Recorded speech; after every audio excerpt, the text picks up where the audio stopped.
আপনার ফার্মাসিতে কোনো সরকারি ওষুধ মজুত করেন বা বিক্রয়ের উদ্দেশ্যে প্রদর্শন করেন, সেই ক্ষেত্রে এটা কিন্তু একটা সিরিয়াস অফেন্স হবে। আর এটার এগেইনস্টে কিন্তু আপনি খুব সিরিয়াস নেচারের সাজা পাবেন, যেটা আমি একটু পরেই বলবো।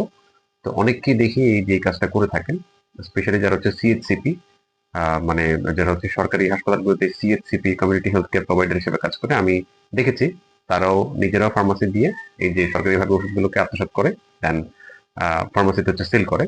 পরবর্তী যে রোগীগুলো আমাদের কাছে আসে মানে দেখায় যে এই ওষুধগুলো আমাকে এই ভাইটা দিয়েছে। তো উনি তো সিএইচসিপি, কিন্তু উনি তো এগুলো বিক্রি করতে পারেন না। এরকম অনেক দেখেছি আমি, এখনো দেখি। তো এই কাজটা যারা করেন তারা কিন্তু খুব খারাপভাবে ফেঁসে যেতে পারেন। এটা ড্রাগ এন্ড কসমেটিক্স আইন 2023-এর যে আইনটা আছে, সেটা সেকশন 40 ক্লজ এতে স্পষ্ট বলে দেওয়া আছে যে সরকারি ওষুধ যদি বিক্রয়ের জন্য প্রদর্শন করা হয় বা বিক্রয়ের উদ্দেশ্যে মজুদ রাখা হয়, সেই ক্ষেত্রে এটা কিন্তু একটা গুরুতর অপরাধ হবে।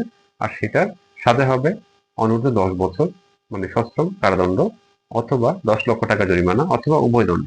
চিন্তা করতে পারেন যে কতটুকু সিরিয়াস এই, মানে অফেন্সটা কতটুকু মানে কঠিন হবে।